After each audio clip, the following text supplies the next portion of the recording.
Somebody was asking me, Guruji, where is your ashram? I said, where Ash is there, Ram is there. I don't have ashram. If you want, I can give you some ash. I can say Ram Ram. I can't say anything. That is why it's called ashram. No. One is ash. Once you go, they will give you. First, your money will go into ashes. That is what we say. You come here, all your money you deposit, Ram Ram bolla putra. Ram Ram Satya hai. Our kuch nahi hai baki. Okay, we can feed you thrice. But we cannot feed your aspirations, I cannot feed your emotions, I cannot feed probably your thinking. All those things are not possible. I will be going on telling something which may be appealable to you, may not be appealable to you. Somebody was saying, Guruji, I went and donated all my things to that ashram. Okay, I said, what happened? No, that Guruji doesn't even look at me nowadays. Yeah, job is over. What is there?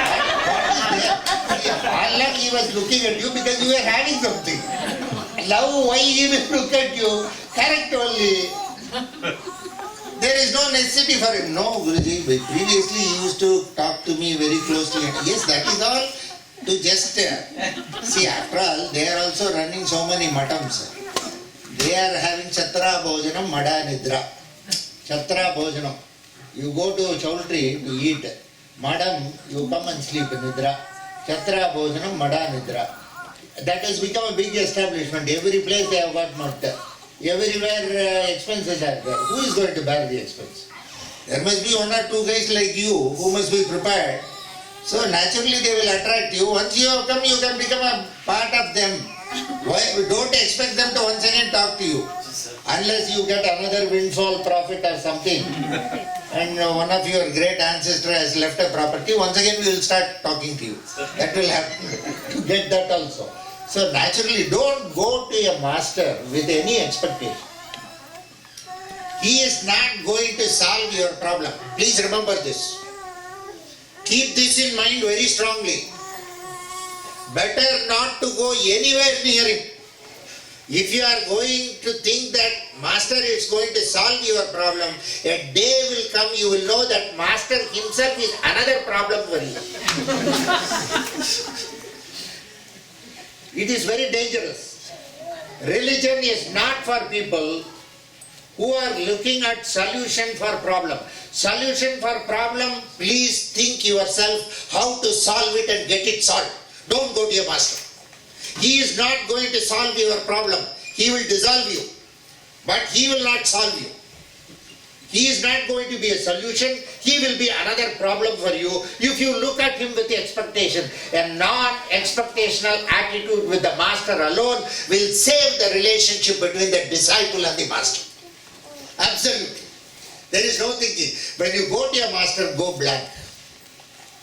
When you go to your master, don't expect anything from him at any point of time. I think if you sit here, you can take better photographs. This will be objective. You sit here, no? Yourself. You sit here and take nice photograph. Yeah? Even that, if it comes in the Facebook, it will look hard with this. I would also like my photographs to be much better. Poor fellow is struggling from there. How long I can? Now you can take. See, so basically, no, it is not. So you don't look at the master like a problem solver. He is not a problem solver. He is not going to solve your problem. Please remember this. Never go to any master with the problem. Your problems will increase. So, because they talk the language of the heart and they do not know the problems of your mind. All your problems are in the mind and not in the heart. It is not a heart-oriented issue. It's a mind-oriented issue. For a mind-oriented issue, you need a scientist. Go to a scientist properly. He will tell you the ways and methods to solve your problem. When a blind person was taken to Gautam Buddha,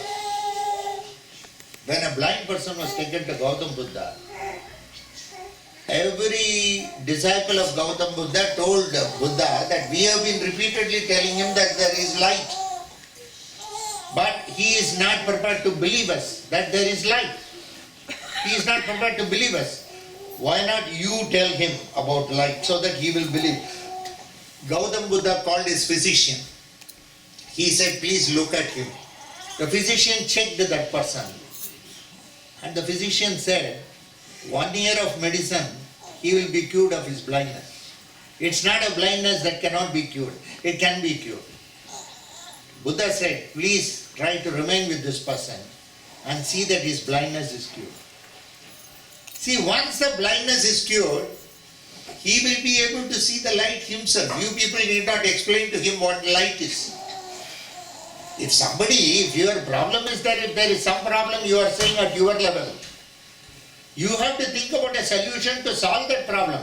If God is going to solve all these problems, He wouldn't have created all these problems in the first place. Why to create the problem and then solve it? He would not have.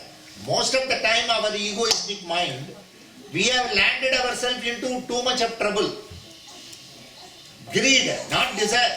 When desire transgresses into greed, you take certain decisions which affect your functioning.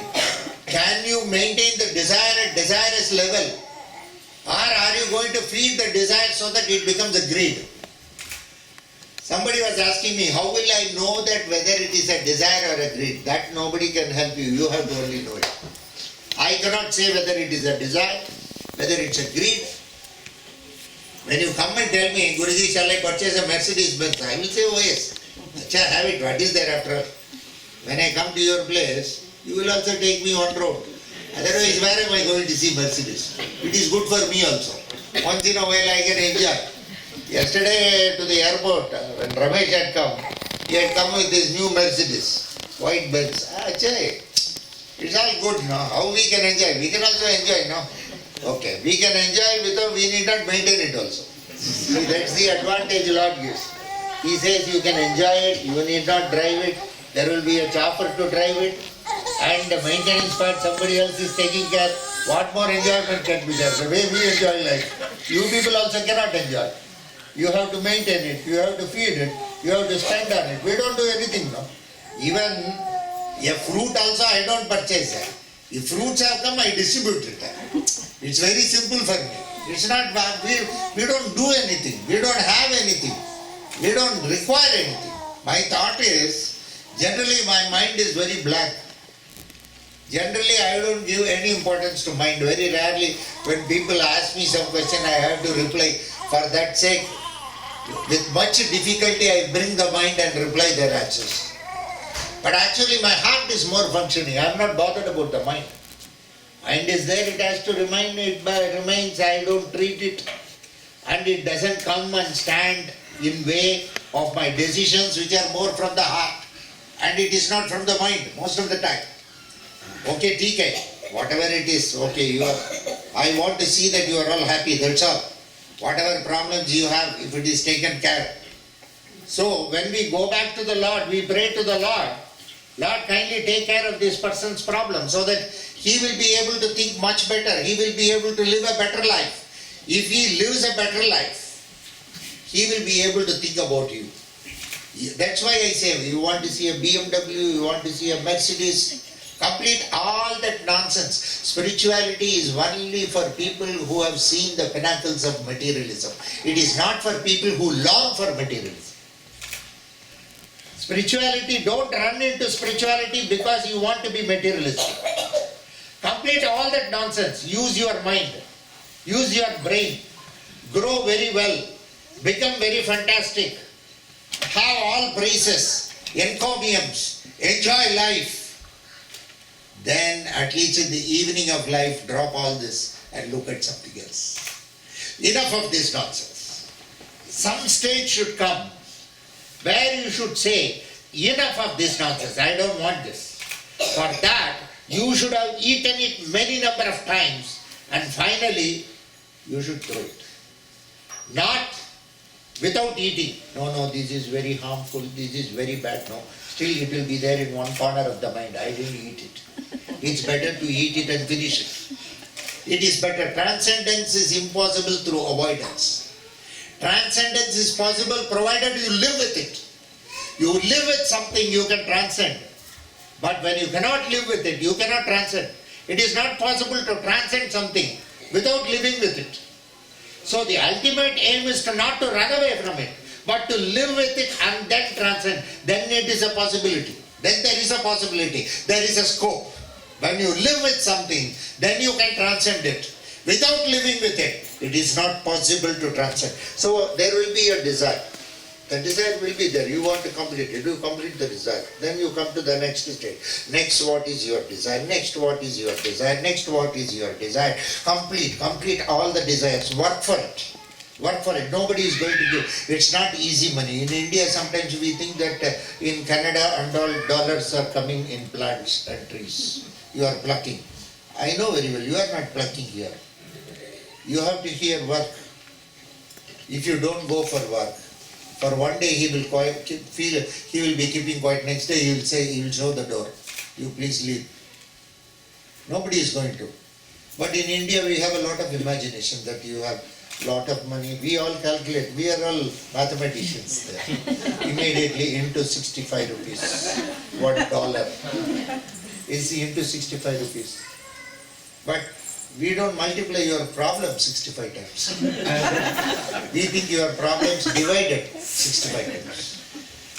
Here actually you people long for company. You people long. You want to ventilate your feelings. You want to talk to people. You know very well I cannot solve your problems. You know that very well. But you are coming here because you want some solace. You want to just speak to me. You want to say hi to me. That is one of the reasons why you come from far off place, driving, that too on a Sunday. A Sunday you would like to spend it with your own family, with your own children. But still you leave everybody and come all the way just to see Sridhar, who has come probably from Hyderabad. Maybe I came with all comforts. I did not forego anything. I am not foregoing anything.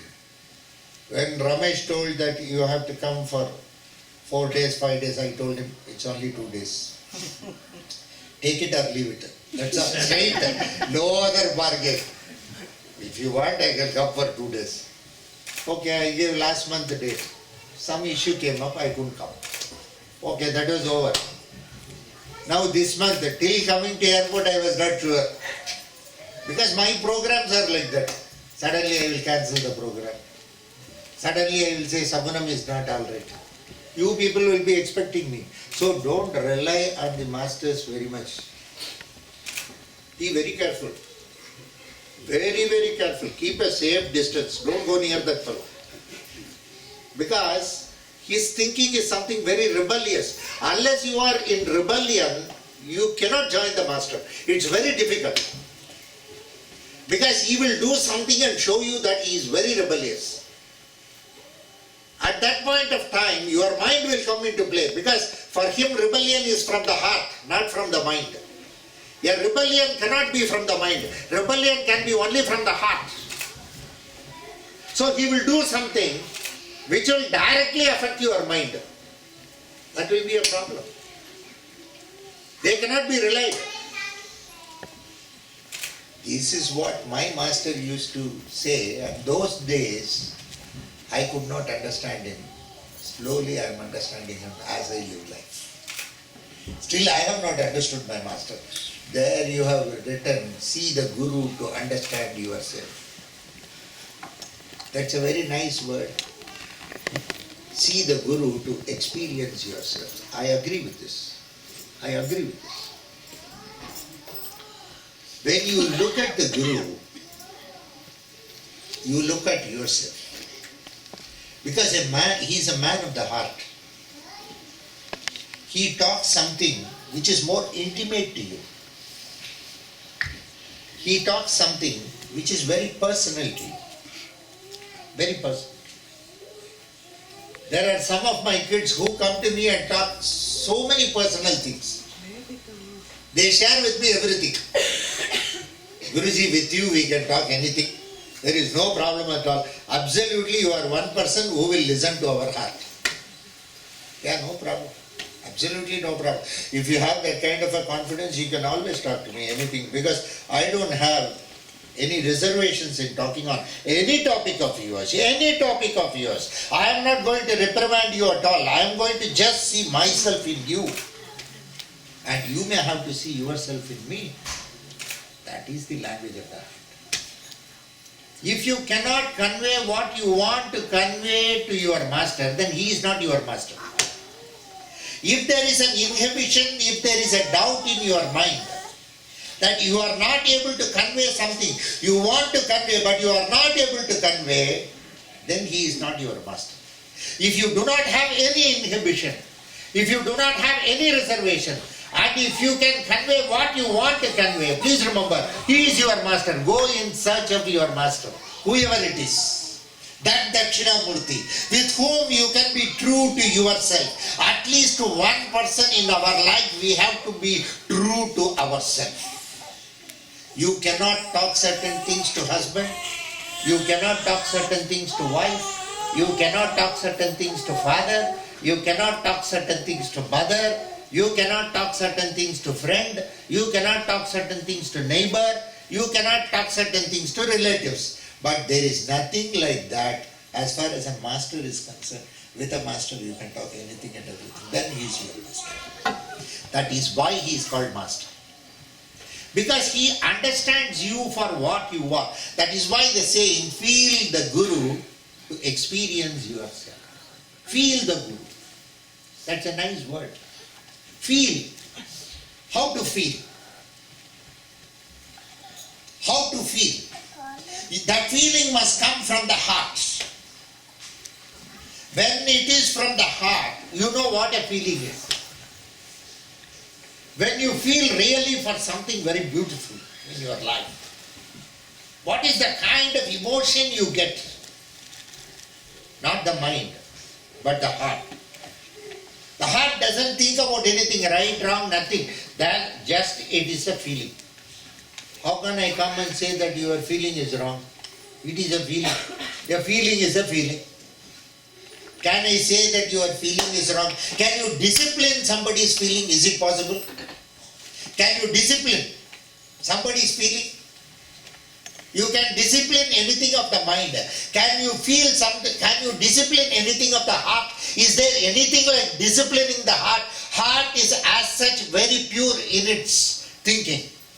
Heart has got a thinking and it is very pure in its own respect. Is there anything like disciplining the heart? You can discipline the mind. Can you discipline the heart? Is it possible? If you discipline the heart, can you be just yourself or you will be somebody else? Will you be the very same person if you discipline the heart? Will you not be playing a double game? Once again, will it not be only the mind and not the heart? So, feel the Guru to experience your own self. Your own self inside the heart, that is your Guru. Next slide. Feel the Guru to understand you. This is good. Most of the time we are trying to understand others, not ourselves. We never understand our own limitations. We never understand our own self. You do not know what you need. That is the problem. You think that you need this, but actually you don't need that. You need something else. You do not know what you need because you don't intrinsically feel the need inside. Mind is want, heart is need. Mind also always longs for wants. Heart only needs. A need is always met. A want is never met. That is the difference between a need and a want. Because want is from the mind. Mind is greedy. Need is desirous. And heart is need. So the basic needs of everybody is met by the Lord. But your egoistic mind looks at the wants, the desire becomes greed on account of the heart switching over from the heart to the mind and the need becoming a want. A need is fulfilled, but a want is never fulfilled. This is the problem. So to feel intrinsically yourself, you need to experience that love in your heart. And there is where the Dakshinamurti, the Guru, sits. Kurave Sarvalokanam, Vishaje Bhavarokidam, Nidaye Sarva Vidyanam. Sri Dakshinamurtaye Namaha. Sarva Vidyanam. The question of wisdom. The question of wisdom. The question of understanding anything and everything is more from the heart and not from the mind. The mind can specifically understand only certain things. The mind has got fixed coordinates. The openness of mind, what people talk, is nothing else but the heart. It is not the mind. There is never anything called openness of mind.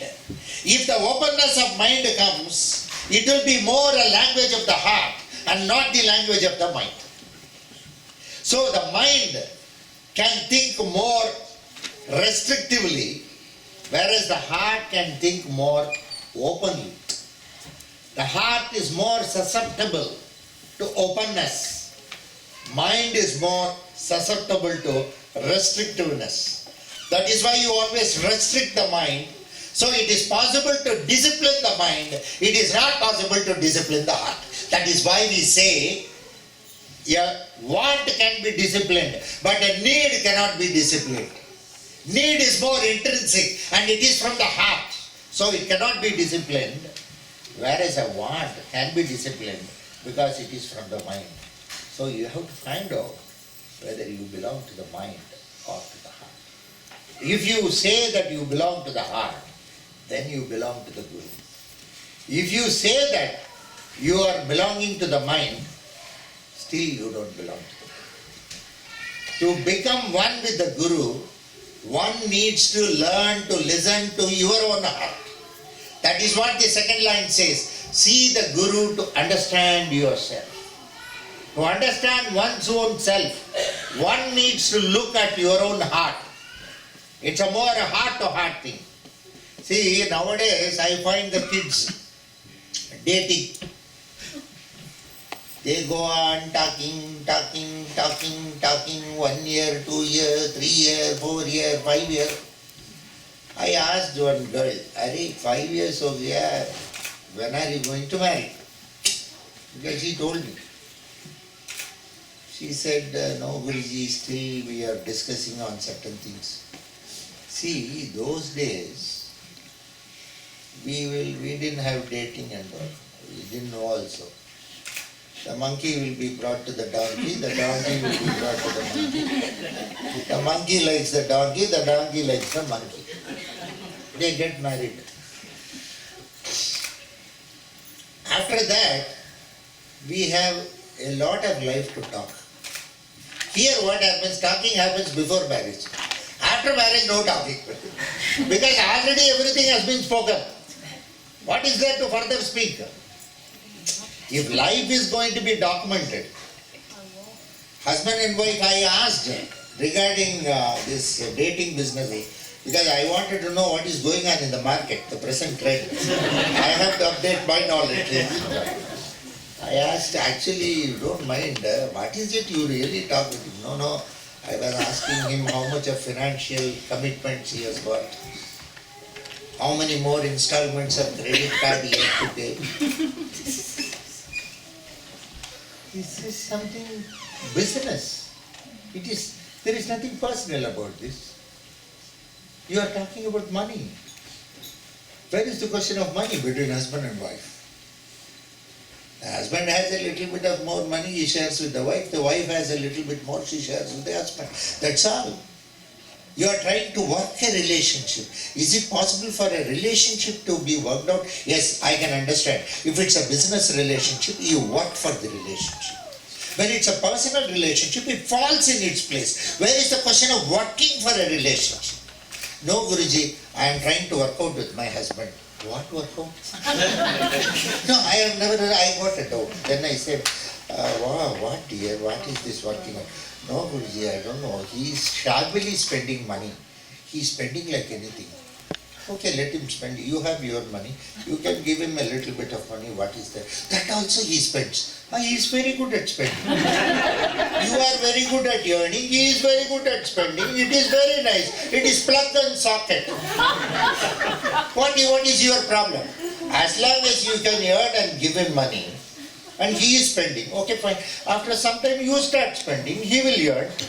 That he is never doing, Guruji. He simply sits at home. He simply eats. He has fathered 2 kids. So don't tell he simply sits. He has not simply sat at home. He has done some work and there is a resultant product available for him. You can't say that. Okay, fine. Try to understand him. Try to put him on to you don't. No, I am not very sure whether I can continue with it. You only told 7 years back that he is such a nice guy. All that. In these 7 years, what happened? That's what he told me all that before. We dated for 5 years. During that time, he was saying, I will do this, I will do that. He never kept up his commitment. Commitments are not made to be kept up. First, you should understand that. That too, a male never is committed. Male doesn't know any commitment at all. They have never been committed to anything in life, leave alone their wives. How is it possible? Their nature is that. See, Adam and Eve. Suddenly Adam came late. You know, Eve hugged him and checked his ribs. She said to him, I thought Lord might have removed one more to create one more. Yeah, that is there. Because she is always a doubting Thomas. As far as the woman is concerned, she always doubts. Because she loves you. So when you do not reciprocate, she feels. But for you, love is like a reservoir. You say that you take some more, somebody else also will take. She is not prepared for it. So, basically you are talking. I have seen some kids going on talking.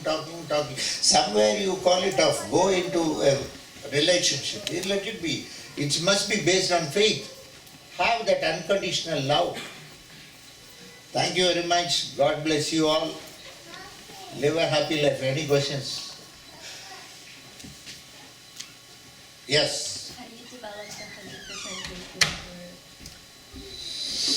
This is very difficult. You are asking me a question, unless it is from the heart. 100% will not. If it is from the mind, there is no chance of 100%. It may be 50 or even less than that. Can you love your Guru from the heart? Then it is 100%. Can you love him for whatever he is? Then it is 100%. It is applicable to anybody for that matter, not necessarily the Guru. That's what is the second line. Suppose you are doing something for yourself. How much of care you will take? How much of, probably with what intensity you will do it? You will do it with all that sincerity. When you do it for yourself. That is the kind of love you are supposed to have the Guru. You must be prepared to see yourself in him. So it has to be from the heart and it cannot be from the mind. If it is from the mind, yes, it's very difficult. It is very difficult. You may not accept him after some time because mind will play odd tricks. Mind will give you lot of manipulations. It will some arithmetical calculation. And you will be looking at him with a binocular. So whatever he does will look otherwise for you. It's difficult. It should be from the heart. Next. Anything else? If it is within my syllabus. Yeah. How do you reduce the attachment to the mind and get more into the heart? How do you do it? How you detach your mind and go into the heart? For which the basic ingredient is courage. If you are very courageous, you will listen to the mind. If you are not courageous, you will listen to the heart. If you are not courageous, you will listen to the mind. Because mind looks for escapism. Mind wants to escape out of a situation. You want to escape out of a situation, then only you will use the mind. You don't want to be drawn into controversies, then only you will use the mind. Heart is full of controversies. Heart always is controversy, please remember. Heart doesn't go into right wrong. So a person of the heart must be absolutely courageous, very rebellious. Only such a person can listen to the heart. I will come to Mahabharata in this. Incidentally, that will reply your question also. Krishna and Arjuna are going, the fight is going on. At that time, Arjuna asks a question to Krishna. The way the war is being fought, I am not sure, Krishna, whether we are going to win the war. There is an element of doubt that has crept into my mind that we are certain to face the defeat in this war. Krishna replies, you have forgotten your heart. The heart is where your Lord resides. That is the where I reside. When I am sitting as your Saradi, your charioteer, you should have more confidence with me, that is the heart, and not use your stupid mind. Believe, trust, have faith in the one which is guiding you internally, and have that confidence that you are not the doer and the Lord is the doer. Okay. Many of the time when such things come, it is more our suspicious attitude that comes into the mind. So whatever the heart does, the mind interferes. The mind is like an auditor. It audits the balance sheet and it says whether you are in profit or loss. The mind is more a mathematician. It cannot teach you anything beyond materially keeping you in a comfortable position. That is what? Can you live beyond materialism? That is where the heart comes. That is where the religion comes. That is where the spirituality comes. That is where your life comes.